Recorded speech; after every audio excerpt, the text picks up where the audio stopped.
Jazz. Todo mundo já ouviu falar, né? Mas o que é de verdade? De onde veio esse som tão único, tão americano? É isso que a gente vai desvendar hoje. Vamos mergulhar na história do jazz para entender a sua essência. Olha só que interessante essa história. Ela mostra direitinho uma tensão que sempre existiu em volta do jazz. De um lado, gente que trata a música como algo sagrado, quase intocável. Do outro, quem acha controverso. E essa ideia de que o jazz é santo acaba muitas vezes dificultando a gente de entender o que ele realmente é na sua essência. Então, a pergunta é essa: que música é essa afinal? E qual é a receita por trás dela? É exatamente isso que a gente vai fazer aqui. Pense nisso como uma investigação. A gente vai atrás dos ingredientes que, quando misturados, criaram um som que nunca tinha sido ouvido antes. Para começar, vamos pegar essa ideia da música sagrada que a gente acabou de ver. De onde será que vem a alma do jazz? A resposta, olha, nos leva para bem longe dos Estados Unidos. Muita gente pensa no jazz como algo puramente americano, mas a verdade é que ele não nasceu do dia para a noite, sabe? Ele é o resultado de uma mistura, uma fusão de culturas e continentes ao longo de 300 anos. Então, para a gente entender a receita completa, primeiro a gente precisa olhar para os ingredientes principais. E eles vieram de lugares bem diferentes. E o primeiro ingrediente, talvez o mais fundamental de todos, é o ritmo. Mas não é qualquer ritmo, não. A gente está falando de um tipo bem específico de ritmo, que fez uma longa viagem, da África Ocidental até chegar nas Américas. A palavra-chave aqui é polirritmia. Parece complicado, mas a ideia é simples.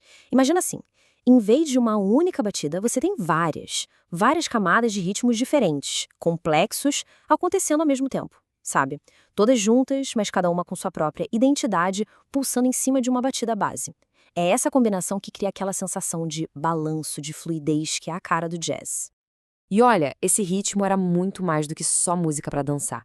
Como a gente vê aqui nessa descrição, na África Ocidental, o ritmo era uma coisa espiritual. Era uma linguagem. Os deuses falavam através dos tambores, entende? Eles eram o coração da comunidade, da cerimônia. E toda essa profundidade, toda essa importância cultural veio junto com a música nessa viagem. Agora, a coisa fica interessante quando a gente compara isso com a música europeia da época. Pensa numa marcha militar. É uma batida reta, rígida, 1-2-1-2. Já o ritmo da África Ocidental é o oposto. Ele tem várias camadas. É complexo. Ele pega essa batida mais simples e usa como base para criar algo totalmente novo. Uma sensação que a gente chama de swing. E essa é a grande contribuição rítmica da África para a receita do jazz. É fundamental.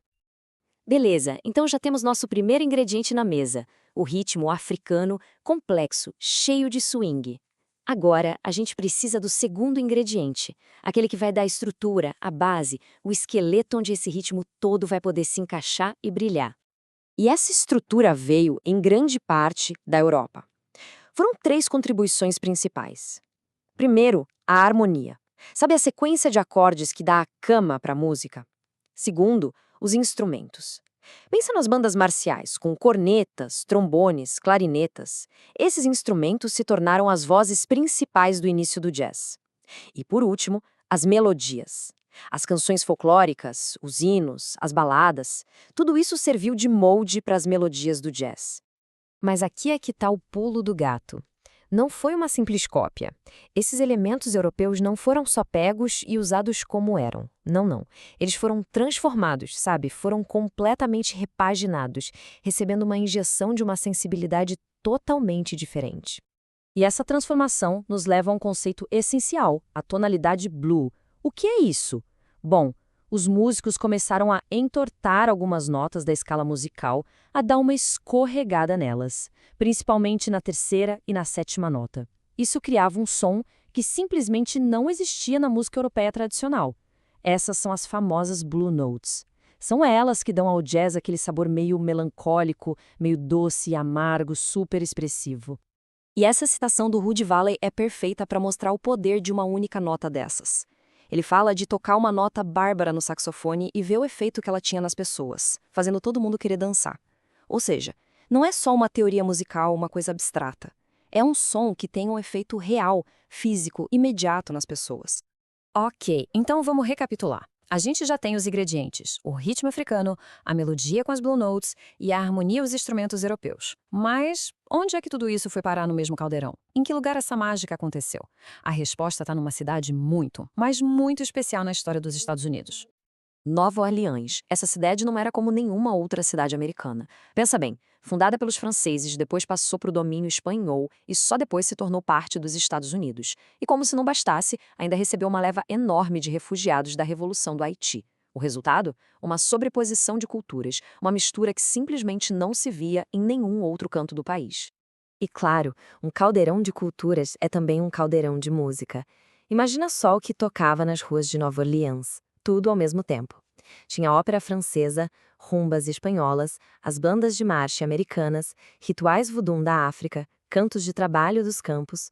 Era o cenário perfeito, a tempestade perfeita para que uma música totalmente nova nascesse dessa colisão de influências.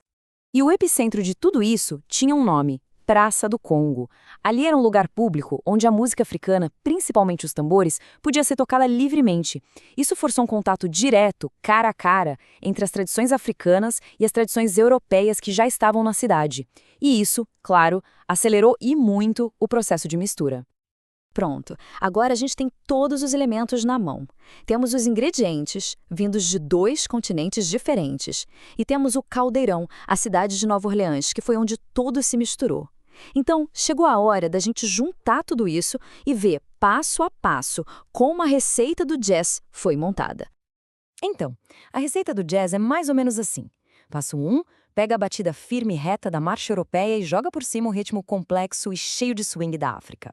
Passo 2, pega a estrutura de acordes da Europa e pinta ela com a emoção das Blue Notes de origem africana.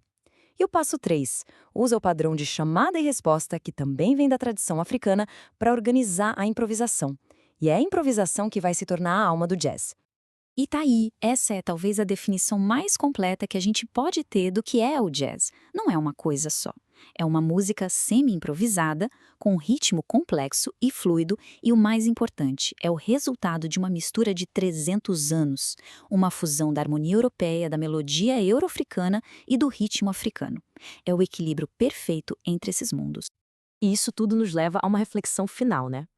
A gente tem que lembrar que o nascimento do jazz não foi um processo romântico ou pacífico. Ele surgiu de uma história muito dura, de opressão, de sofrimento. E o fato de que essa música não só sobreviveu, mas floresceu e se tornou uma linguagem universal, falada no mundo todo, isso diz muito sobre o poder que a arte tem. O poder de criar beleza, de criar conexão, mesmo nas situações mais difíceis da experiência humana.